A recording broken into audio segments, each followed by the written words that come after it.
The diner smelled of old grease and burnt coffee. Neon lights buzzed weakly against the dark glass windows, throwing faint blue across the rows of cracked leather booths.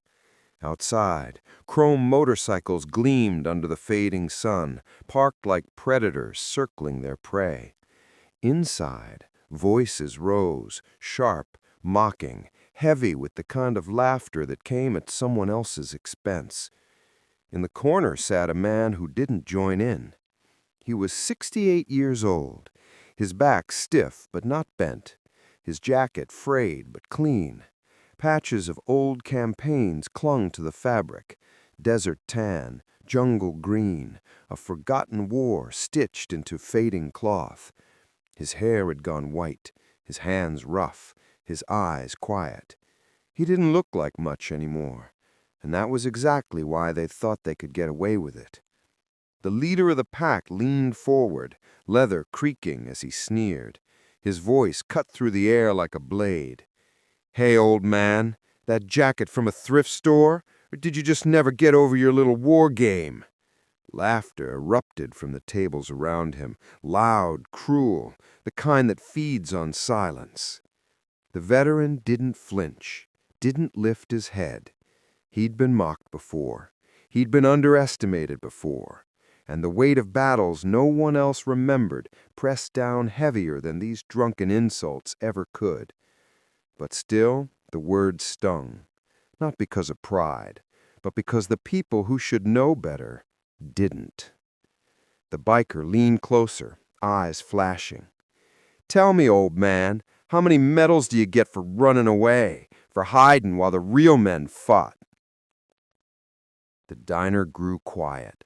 Even the jukebox seemed to choke out. People turned in their seats, but no one moved. Nobody stopped it. Nobody spoke up. The veteran's hand clenched around his coffee cup, knuckles white. He could still see the heat of jungles, still smell the smoke of gunpowder, still hear the cries of men who never came home. But what good were those ghosts here, in this place, with this pack of wolves circling him? He lowered his eyes, the silence cutting deeper than their words. And then, the door opened. A creak broke the stillness. The bell above the diner door jingled, and a figure stepped in. Boots struck the tile with a calm rhythm, the kind of rhythm that comes from discipline, from years of walking across tarmac and sand. The figure wore fatigues, clean and sharp, the kind that still smelled faintly of gun oil and dust. Young, strong, steady. The laughter died instantly. The biker froze with a smirk half finished on his lips. The soldier didn't look at the gang, not yet. His eyes went first to the old man in the corner, the veteran who sat quietly, carrying wars no one else wanted to remember. And in that single glance, the diner understood. This wasn't just a stranger in uniform. This was a storm walking into the room. The biker forced a laugh, his voice cracking against the silence. "What's this? Grandpa calling back up? What are you going to do, boy? Read me the rules of war?" The soldier stepped forward, steady and deliberate. His voice was quiet, too quiet, but it carried more weight than the shouting that came before it. "You think you're a tough man because you can raise your voice in a diner? Because you can mock someone who's seen more than you'll ever understand?" The biker leaned back, trying to smirk, but his hands twitched on the table. The soldier kept walking, not rushing, not threatening, just closing the distance with calm certainty. "You even know who you're talking to? Do you understand the weight of the man in front of you? This isn't just an old man. This isn't just some jacket. You're mocking a warrior, a man who fought so people like you could sit here and laugh without fear."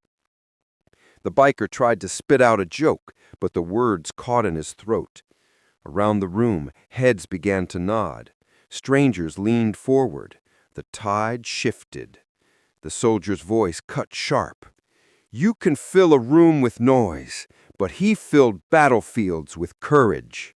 You've never stood where he stood, never carried the weight he carried, and you never will. Silence. Only the hum of neon and the faint rattle of the vent above. The soldier turned just enough for everyone to hear. This man doesn't need to prove himself to you. The fact that you're still alive, free to run your mouth, that's because of men like him. The biker opened his mouth, but nothing came out. The words had stripped him bare. Then came the reveal.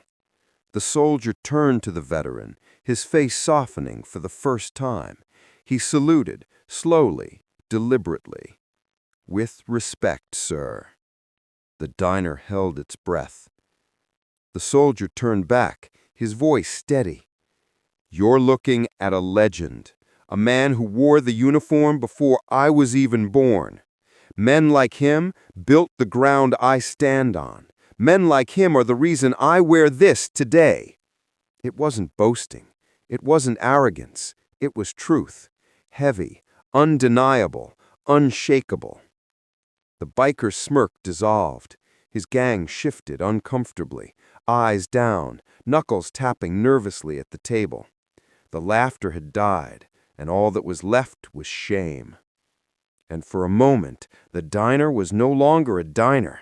It was a battlefield, a place where respect was demanded, not by fists or fury, but by legacy.